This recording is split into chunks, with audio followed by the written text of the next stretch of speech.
Assalamualaikum warahmatullahi wabarakatuh. Sahabat muslimah, kita berjumpa lagi di program kesayangan kita, Suara Perempuan Muslimah. Perjuangan sebagai seorang buruh migran di negeri orang tidaklah mudah, penuh dengan ujian. Dan ketika berhasil melaluinya dan memutuskan untuk kembali ke tanah air, bukan berarti ujian sudah selesai. Begitu juga yang dialami oleh Mbak Wina. Panggilan atau sapaan akrab kita dengan seorang perempuan ex-BMI, buruh migran Indonesia, Mbak Darwinah, yang berhasil mendirikan pondok pesantren di desanya di daerah Indramayu. Kita simak bagaimana ceritanya Mbak Wina. Assalamualaikum Mbak Wina. Waalaikumsalam warahmatullahi wabarakatuh. Mbak Wina berasal dari Indramayu ya? Betul. Gitu. Mbak Wina, yang namanya ujian itu kan tidak pernah ada kata habis ya. Selama kita hidup dan mau melakoni itu sebenarnya ujian selalu ada. Betul. Dan sebenarnya ujian adalah untuk kita meningkatkan kualitas hidup. Betul. Benar ya Mbak? Agar naik kelas. Agar naik kelas gitu. Nah Mbak, ini ingin tahu juga nih, Mbak Wina kan ada cerita bahwa dulu Mbak Wina berprofesi sebagai seperti yang memberikan bimbingan rohani kepada kawan-kawan kita yang mau berangkat. Betul. Karena sebelum saya berangkat ke luar negeri, saya bekerja di Balai Latihan Kerja Luar Negeri gitu kan. Seperti sadar akan itu ya. Setelah saya melihat di lapangan, ternyata orang-orang yang mau berangkat ke luar negeri itu pasti punya latar belakang yang berbeda gitu. Tapi tetap punya satu tujuan yang sama, ya kan? Yang pastinya memperbaiki ekonomi mereka gitu loh. Adapun tujuannya itu mungkin bisa jadi ada perbedaan gitu loh. Ya. Seperti itu. Nah, waktu di BLK gitu ya, Mbak Wina ini yang mempunyai tugas untuk memberikan bimbingan rohani. Betul. Gitu ya, supaya mereka pergi itu kan pasti banyak sekali tantangannya. Betul. Bagaimana mereka siap gitu ya. Betul. Nah, itu yang diberikan Mbak Wina bimbingan seperti apa kepada mereka, Mbak? Kalau seperti biasanya ya di BLK itu kan hanya tempat pembelajaran ya. Iya. Kerja, bahasa itu tok ya. Tapi saya sendiri mungkin itu di situ bikin aturan sendiri ya. Mungkin aslinya mungkin job saya bukan itu. Tapi sadar akan kebutuhan mereka gitu. Rohani dibilang Mbak tadi. Istilahnya saya mungkin menerapkan kayak sholat 5 waktu gitu, ngaji. Bahkan kalau boleh dibilang waktu itu saya tuh bukan ngajar saja, giliran sholat yang ngimamin, yang ngajar ngaji di situ begitu. Tapi Mbak Wina berarti bertugasnya di Indonesia kan? Di Indonesia. Betul. Tapi akhirnya Mbak Wina juga ikut menjadi bagian dari mereka. Itu ceritanya gimana, Mbak? Jadi waktu saya ngaji di BLK itu kan ada berbagai macam divisi ya Mbak ya. Selain ada Hong Kong, Taiwan, semua berbagai macam negara itu hadir di situ. Saya melihat keunikan di sini Hong Kong gitu ya. Karena setiap PKI yang pulang dari Hong Kong selalu menceritakan sesuatu yang berbeda. Ya punten, di sana itu banyak ada sisi negatif ya, ya kan. Ada yang lesbian gitu atau seperti bentuknya lah gitu kan. Nah, membuat saya penasaran gitu loh. Ada mungkin kita kalau dari Hong Kong pasti akan cerita namanya Victoria Park gitu, Victoria Park gitu ya. Saya karena penasaran itu ya, mungkin ada yang mendominasi saya juga dalam arti saya ingin mencari modal untuk masa depan saya seperti itu. Karena wajar dong kita kalau memilih penghasilan yang lebih gitu kan dibanding yang sudah didapatkan sekarang seperti itu. Jadi sebenarnya karena ingin mendapatkan penghasilan yang lebih, tabungannya lebih banyak, tapi sebenarnya ada unsur penasaran ya. Betul. Apakah benar teman-teman kita yang dari Hong Kong itu cerita di Victoria Park yang setiap minggunya mereka berkumpul, mereka membentuk koloni-koloni dan katanya juga ada cerita macam-macam di situ. Betul. Gitu ya. Mereka juga berbagai perangai, berbagai apa yang mungkin biasanya mungkin Mbak Wina hanya melihat itu atau melihat di media atau membaca di koran-koran gitu. Jadi mendengar cerita, jadi semakin penasaran betul. Saat Mbak Wina akhirnya punya kesempatan ke sana, begitu melihat mereka, bagaimana sudut pandangnya Mbak Wina? Jadi kesan karena saya tadi faktor lebih menguatkan itu penasaran ya. Dan alhamdulillahnya saya kan di sana itu memperoleh bos ya, majikan yang sangat mengerti saya gitu kan. Akhirnya saya dikasih kesempatan untuk libur ya. Kalau di Hong Kong itu kan cenderung masyarakatnya lebih takut ke peraturan pemerintah ya. Pas emang saya buktikan kepenasaran itu ya. Liburan saya ke Victoria Park dan emang benar saya tidak dapat apa-apa di sana. di sana hanya ada kebebasan gitu loh. Teman-teman bebas berbuat apa saja tanpa ada yang melarang gitu loh. Sedangkan kebebasan yang mereka dapat itu jauh dari norma agama seperti itu. Dan itu kan sebenarnya adalah kenikmatan yang sesaat ya. Betul, Mungkin hanya betul. itu. Betul. Hanya saat itu, dan itu mungkin karena mereka saking letihnya bekerja. Iya, betul. Ada satu bentuk keprihatinan Mbak Wina gitu ya. Iya, betul. Yang kalau kisahnya Mbak Wina ini sebenarnya saya baca di salah satu buku gitu ya, karya teman-teman di Migran Institute. Mbak Wina prihatin akan itu, dan akhirnya Mbak Wina memutuskan untuk menjadi pendakwah juga di sana. Jadi ya mungkin berawal dari awalnya saya di Hong Kong itu, setelah saya dapat jatah libur, saya ngelamar di salah satu masjid ya, ngelamar sebagai pengajar ngaji ya, karena waktu itu kan organisasi di sana bisa hitung jari ya. Ada kalau di Indonesia itu Masjid Taklim, kalau di luar negerinya ada Anisa yang punya orang Pakistan di Filipina. Maaf Mbak, itu tahun berapa? Tahun 2004. 2004. Gitu ya? 2004. Sebelum Dompet Duafa masuk. Terus akhirnya pas 2004 itu Dompet Duafa masuk, saya diminta jadi volunteernya. Nah, kebebasan saya untuk berinteraksi dengan teman-teman itu pada saat dikasih kesempatan itu. Nah, akhirnya setelah melihat keadaan di sana yang emang benar butuh pengarahan gitu. Dan apa ya, dengan batasan ilmu yang saya dapat sewaktu saya di bangku sekolah ataupun di rumah gitu, saya terapkan gitu. Karena saya meyakini istilahnya ilmu banyak itu nggak ada gunanya. Betul. Iya kan? Kalau kita simpan betul sendiri. betul gitu, seperti itu. Jadi sadar akan kewajiban kita untuk mengarahkan mereka, berawal dari situlah gitu. Akhirnya ternyata subhanallah gitu loh, kinerja saya dan teman-teman di sana itu mungkin kalau sekarang teman-teman dari Indonesia itu berkunjung atau liburan ke Hong Kong, itu mereka geleng kepala aja, ini kok negara minoritas Islam tapi banyak pakai jilbab gitu. Mbak, tadi ada yang menarik, sebuah quotes ya dari Mbak Wina, bahwa kalau kita punya ilmu banyak, itu akan menjadi percuma kalau kita simpan. Betul. Tapi sebaliknya, meskipun ilmu kita sedikit, tapi kita dengan ikhlas kita sumbangkan dan kita sebarkan, justru itu akan bermanfaat. Dan Mbak Wina lakukan itu karena dengan ilmu yang sangat terbatas, sebenarnya modal ketika sekolah. Iya, betul. Tapi kan Mbak Wina juga harus punya punya sumber-sumber untuk memperkaya kan, gitu. Mbak Wina, bisa kita lanjutkan lagi perbincangan kita, karena pastinya sahabat muslimah penasaran gimana ya caranya Mbak Wina membekali ilmu dan mengajar atau berdakwah di negeri yang mayoritas penduduknya bukan muslim. Sesaat lagi bersama kami di program Suara Perempuan Muslimah.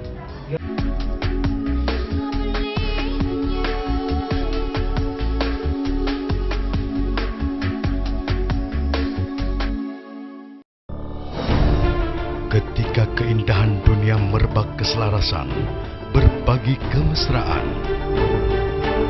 Ketika sejuta tangan merangkai kebahagiaan dalam kehidupan yang harmoni. Ketika zakat Anda wujudkan indahnya dunia.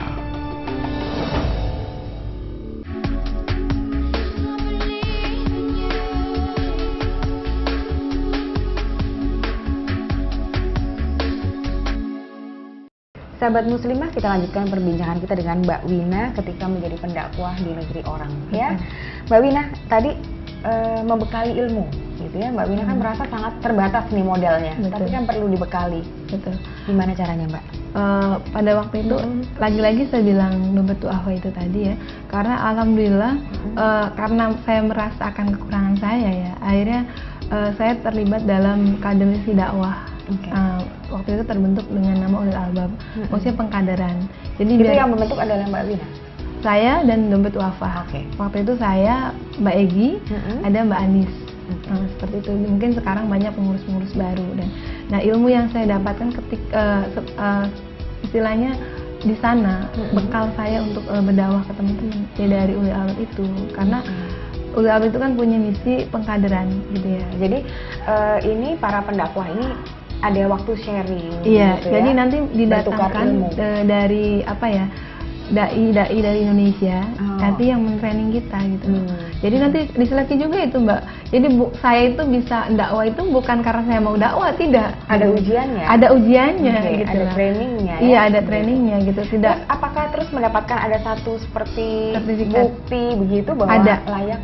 Ada. Saya dapat 2, satu dari Islamic Union of Hong Kong, satu dari Dobetu Alpha. Karena lagi-lagi kita dakwah loh, bukan matematika, Betul, iya kan? betul. Karena ini urusannya bukan sama manusia, tapi Iya, sama Allah Allah. gitu, seperti itu. Gitu. Oke Mbak, terus kemudian selain organisasi itu kan masih ada organisasi-organisasi lain yang dibentuk oleh Ada IWAMI. pengembangannya. IWAMI. Iya, gitu. Ikatan Warga Muslim Indramayu Cirebon. Ikatan Warga Muslim Indramayu Indramayu Cirebon. Cirebon. Itu mereka yang warga Muslim Indramayu Cirebon yang ada di Hong Kong. Hong Kong, betul. Oke. Nah itu anggotanya banyak sekali ya. Alhamdulillah ratusan lebih. Oke, Jadi berarti gini, tanda bahwa orang Cirebon dan Indramayu banyak sekali yang menjadi buruh migran. betul. Jadi sepertinya gini, saya kan di waktu diminta oleh Dobetu Alpha untuk ini ya, menyuarakan ya kan istilahnya, atau menyadarkan mereka gitu ya, memberi kesiraman rohani lah intinya. Saya pernah ditegur sama Bapak Muhaimin yang mungkin beliau masih di Hong Kong ya, salah satu ulama besar di Hong Kong juga. Beliau nantang saya gitu, Win, lu kan orang Indramayu katanya, sekali-kali kamu jangan ini di ngajar di masjid atau dakwah hanya yang ditugaskan. Dia tuh di Victoria Park, kamu susuri gitu loh. Ternyata ada loh orang Jawa Barat bilangnya begitu, yang harus kamu arahkan gitu. Dari tantangan itu saya sengaja roadshow gitu ya, dari ujung ke ujung Victoria Park itu karena besar di sana ya, sendiri. Dan emang itu benar gitu loh. Saya lihat di situ kaget ya, mereka joget-jogetan gitu lah, minum. Yang mereka merasa inilah kebebasan mereka gitu, seperti Nah itu. Mbak, tapi kan mendatangi mereka satu persatu gitu ya. Tadi istilahnya dengan roadshow Iya, itu ya. betul. Sendirian lagi. Sendirian. Mbak Wina berjilbab ya, Betul, mungkin mereka betul. dengan dandanan yang Betul. heboh segala Betul. macam. Apakah Mbak Wina itu tidak ada merasa ada jarak jauh? Tidak. Ini ada jurang pemisah yang Tidak, karena saya meyakini Allah itu melihat seseorang itu bukan dari Penampilan, baju, oke. pakaian. Allah itu melihat seseorang dari hatinya. Betul. Jadi saya punya prinsip yang sudah ditanamkan oleh ibu saya dari kecil, jangan pernah melihat orang itu dari fisik gitu kan. Karena hati orang itu hanya Allah yang tahu gitu kan, seperti itu. Dan jujur, ketika saya mendekati mereka, aslinya mereka baik gitu. Cuman tergantung Mereka mau, bagaimana ya? kita memandang mereka Iya. seperti itu. Nah, bicara soal apa namanya, mendekati yang kelihatannya secara kasat Yang mata, benar. aduh jauh sekali, Iya, gitu ya. betul. Ternyata di tanah air Mbak Wina juga mengalami hal yang sama kan? Betul, gitu ya. Dan sahabat muslimah Mbak Wina ini akhirnya mendirikan pondok pesantren kecil ya. Sebenarnya ukuran rumah kontrakan berapa kali berapa Kalau ya, Mbak? dulu mah cuma 3 kali 4. 3 kali Sekarang 4. alhamdulillah sudah 5 kali berapa ya, 15 besar lah, lumayan Besar ya gitu, dan pernah ada di tanah yang diwakafkan, tapi itu juga punya kisah ya. Iya, Oke, betul. satu-satu dulu Mbak. Di apa namanya, di daerah Mbak Wina itu kan terkenal dengan daerah maksudnya di kampung halaman di Iya, Indramayu betul, itu. betul. Karena kabarnya itu adalah daerah hitam begitu. Jadi hitam di sini itu bukan berarti hitam. Jadi saya mengatakan itu jauh dari norma Islam, kenapa? Karena generasi muda gitu, anak SD, SMP itu sudah mengenal namanya judi gitu kan. Oke. Itu kan sesuatu yang Itu di sangat daerah miris Indramayu sekali. tempat tinggalnya Mbak Iya, Wina. asli kampung saya seperti itu. Gitu. Nah, terus langsung Mbak Wina mendirikan pondok pesantren meskipun kecil ya ukurannya gitu. Itu bagaimana tanggapan mereka? Gitu? Jadi awal itu kan saya dia menikah itu kan ngontrak rumah ya. Rumah itu hanya ukuran kecil lah, ya 1 tahun juga cuma 1,5 tahun. Dan lagi-lagi saya dihadapin suatu keadaan yang miris sekali ya. Di depan kontrakan itu ya tempat begitulah istilahnya. Anak kecil pulang jam 12 malam, jam 3 pagi gitu kan. Miris gitu kan. Terus saya dengan suami berpikir apa kita bentuk ya istilahnya pengkaderan gitu loh. Biar generasi bangsa ini tidak terus istilahnya diobok-obok dengan sesuatu yang tidak ada fungsinya gitu loh. Akhirnya saya waktu itu bikin surat seluruh remaja ataupun anak kecil yang ada di desa itu saya bikin 100 waktu itu saya bikin. Dan itu disuratin semua secara pribadi oleh pribadi. Jadi berarti pengalaman Rosio itu akan terulang ya, Mbak? Iya. Oke. Terus? Tapi yang datang berapa? 2 orang. Dan dari 2 orang itu hanya 2 orang. Dan 2 orang itu lagi saya jadikan santri saya. Percaya nggak, Mbak? Saya tuh lagi 2 orang kakak adik pula ya? Bukan. Oh, oke, orang lain. Jadi 2 orang ini yang akan saya jadikan senjata gitu untuk membuktikan kalau saya mampu gitu kan.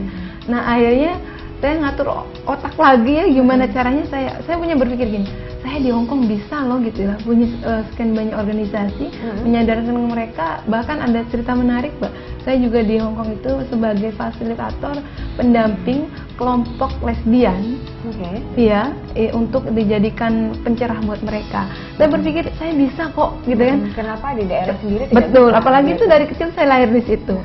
Akhirnya sudah saya bagikan 2, saya rekrut ponakan yang kecil-kecil, pokoknya ngajinya harus sama saya gitu kan. Jadi penuh kan, karena kan keluarga saya keluarga besar gitu kan. Setelah itu namanya anak-anak ya, kadang berangkat kadang enggak gitu. Sampai akhirnya banyak yang ngaji di saya. Dan istilahnya ada langsung cerita ini ya, istilahnya kenapa saya bentuk itu karena satu kesadaran. Setelah itu banyak santri yang ngaji, terus itu banyak sekali pro kontra, ya kan. Sampai ada yang sadar diri mau mewakafkan tanahnya karena melihat, karena nggak muat, kecil ya, dan lagi bukan keramik, tempat biasa kotor sekali gitu kan. Akhirnya karena seneng ada yang wakafin ya, kita semangat banget gitu kan, nyari dana gimana caranya anak-anak itu bisa layak belajar gitu kan. Jadi setelah itu jadi ala kadarnya waktu itu, jadi buat petak, pagarnya juga setengah karena uangnya pas-pasan. Jadi anak-anak saya giring di situ ngaji bareng gitu kan. Setelah itu akhirnya ditutup. Nah, dan lucunya ketika saya mau bangun itu, justru yang mentang saya tuh bukan orang yang notabene tadi tanda kutip ya, orang hitam, tapi bukan hitam, tapi orang-orang yang mengerti agama. Oke, Mbak, ini semakin menarik gitu. Kita akan lanjutkan, dan pastinya juga sahabat muslimah juga ingin tahu kalau tadi mendekati para perempuan-perempuan lesbian begitu ya, terus ini daerah hitam, ada nggak sih sebenarnya ketakutan dalam diri Mbak Wina gitu? Dan ternyata juga yang menentang adalah orang-orang yang justru paham agama. Saat lagi kita lanjutkan di perbincangan menarik kita di program Suara Perempuan Muslimah.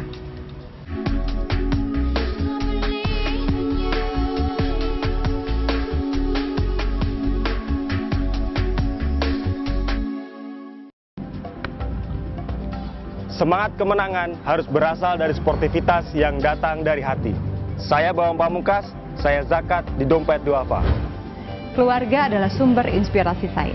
Kehangatannya datang dari hati. Saya Inneke Kusharawati, saya zakat di Dompet Duafa. Berbagi memudahkan rezeki, karena datang dari hati. Saya Ipo Santosa, zakat di Dompet Duafa. Dompet Duafa.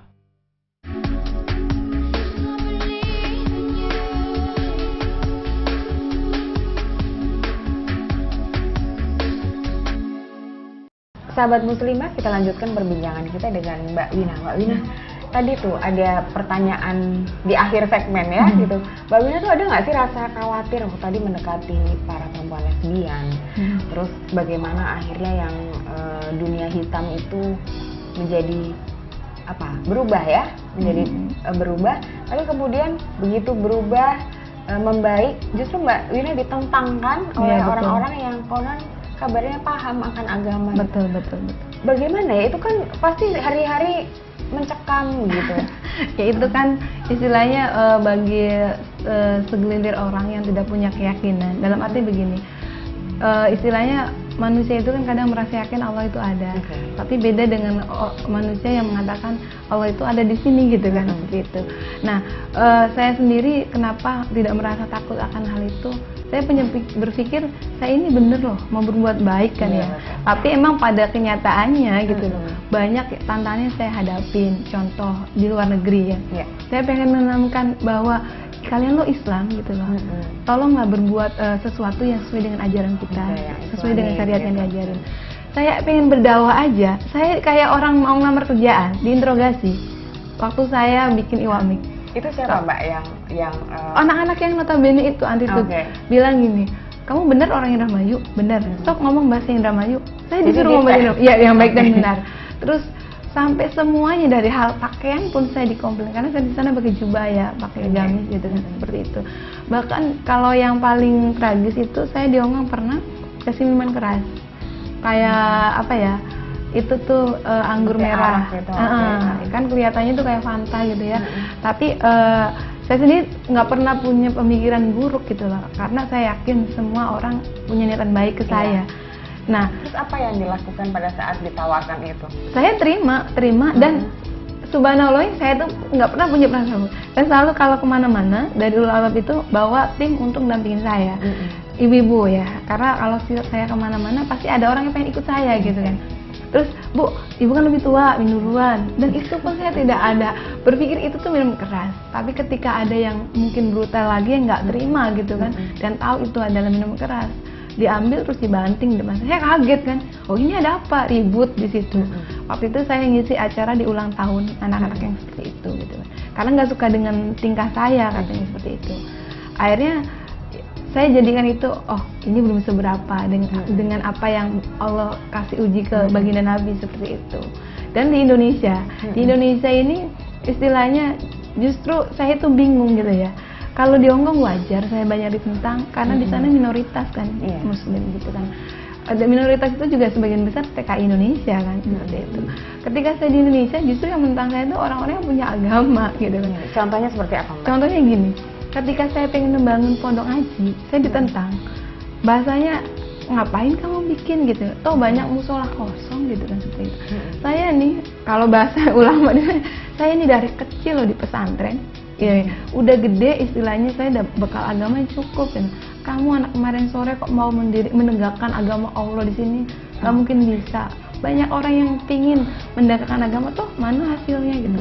Jadi artinya apa yang itikat baik Mbak Wina itu diragukan oleh mereka? Diragukan, tapi saya punya keyakinan karena Allah sendiri bilang siapapun orangnya gitu loh. Kalau emang itu memperjuangkan agama Allah, pasti Allah itu bersama mereka kan. Terus yang kedua, saya punya prinsip setiap niatan baik itu pasti akan ketemu dengan orang baik gitu kan. Makanya alhamdulillah di perjalanan saya ketemu dengan Ustaz Yusuf Mansur ya kan, dengan teman-teman yang lain yang support dengan saya.